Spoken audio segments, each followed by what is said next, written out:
গেল ৫ আগস্ট ছাত্র জনতার গণ অভ্যুত্থানের মধ্য দিয়ে শেখ হাসিনা সরকারের পতনের পর নতুন সরকারের দায়িত্ব নেয় নোবেল বিজয়ী অর্থনীতিবিদ ডক্টর মোহাম্মদ ইউনূস।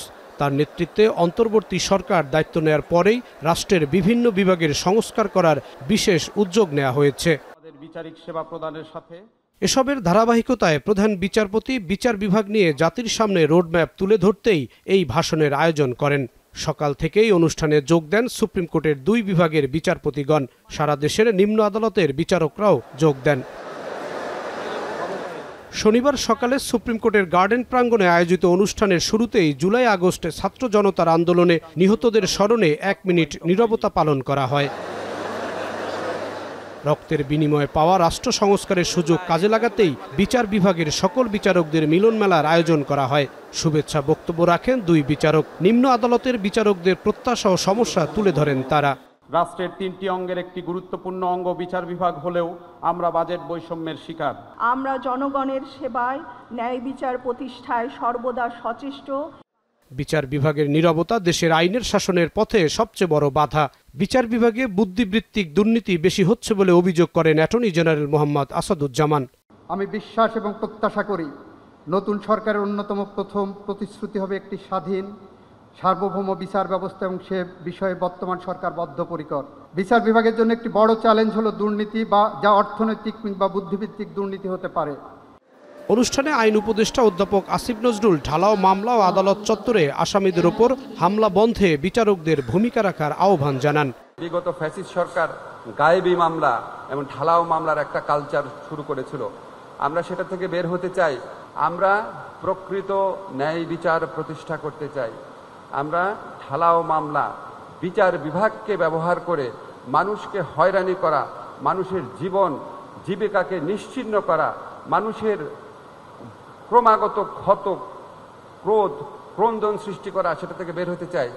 পরে বিচার বিভাগ নিয়ে রোডম্যাপ তুলে ধরেন প্রধান বিচারপতি সৈয়দ রেফাত আহমেদ। সুপ্রিম কোর্ট সচিবালয় গঠন করাই স্বাধীন বিচার বিভাগের পূর্ব শর্ত বলে মনে করেন প্রধান বিচারপতি। বিদ্যমান সমস্যাগুলোর মধ্যে প্রধান সমস্যা হচ্ছে নির্বাহী বিভাগ থেকে বিচার বিভাগ কার্যকর রূপে পৃথক না হওয়া। বাংলাদেশ সুপ্রিম কোর্টের অধীনে পৃথক সচিবালয় প্রতিষ্ঠা করা হবে। বাংলাদেশের নির্বাচন কমিশন সচিবালয় এবং জাতীয় সংসদ সচিবালয় এর ন্যায় বিচার বিভাগের জন্য পৃথক সচিবালয় প্রতিষ্ঠার জন্য পরিপূর্ণ প্রস্তাব প্রস্তুতক্রমে আমরা শীঘ্রই আইন মন্ত্রণালয়ে প্রেরণ করব। বিচার বিভাগের স্বাধীনতার আন্তর্জাতিক মানদণ্ড নিশ্চিতকরণে UN basic principles on the independence of the জুডিশিয়ারিতে বর্ণিত বিধানসমূহ অনুসরণীয় বেস্ট প্র্যাকটিস গাইডলাইন হিসেবে চিহ্নিত করা হবে। আমার অন্যতম কাজ হবে বিচারকগণের যোগ্যতার ভিত্তিতে পদায়ন নিশ্চিত করা। মামলার জট কমানো, বিচারের দীর্ঘসূত্রতা কমানো সহ দুর্নীতি বন্ধে জিরো টলারেন্সের হুঁশিয়ারি দিয়েছেন বিচার বিভাগের প্রধান।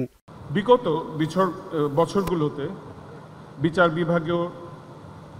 বিভাগের উপর নগ্ন হস্তক্ষেপ করা হয়েছে। বিচার বিভাগ যেন স্বাধীন ও নিরপেক্ষভাবে কাজ করতে পারে, তার জন্য আমি জরুরি ভিত্তিতে বিচার বিভাগে কিছু সংস্কার বাস্তবায়নের জন্য সরকারের দৃষ্টি আকর্ষণ করছি। বিচার বিভাগ পূর্বের শাসন আমলের ন্যায় ভীতু ও আজ্ঞাবহ প্রতিষ্ঠানে পরিণত হতে না পারে। সুপ্রিম কোর্টে বিচারক নিয়োগের ক্ষেত্রে সুনির্দিষ্ট আইন প্রণয়ন করতে হবে। বর্তমান বাস্তবতায় বিচার বিভাগকে শক্তিশালী প্রতিষ্ঠানে পরিণত করতে হলে সমগ্র বিচার বিভাগের সাংগঠনিক কাঠামো বা অর্গানোগ্রাম সংস্কার করে দেশের জনসংখ্যা ও মামলার সংখ্যা অনুপাতে প্রয়োজনীয় সংখ্যক বিচারক নিয়োগ দেওয়া প্রয়োজন। চাঞ্চল্যকর সাগররুনি হত্যাকাণ্ডের তদন্ত রিপোর্ট প্রদানের জন্য ইতিমধ্যে 111 বার সময় নেওয়া হয়েছে। এটা কিছুতেই কাম্য হতে পারে না। বিচারকদের জবাবদিহিতা নিশ্চিত করা ও বিচার বিভাগের দুর্নীতি বন্ধ করতে আমি বদ্ধপরিকর। রাজনৈতিক আদর্শের ঊর্ধ্বে উঠে ন্যায় বিচার প্রতিষ্ঠা, বিচারকদের নিরাপত্তা, আবাসন সমস্যার সমাধান করার উপর জোর দেন প্রধান বিচারপতি।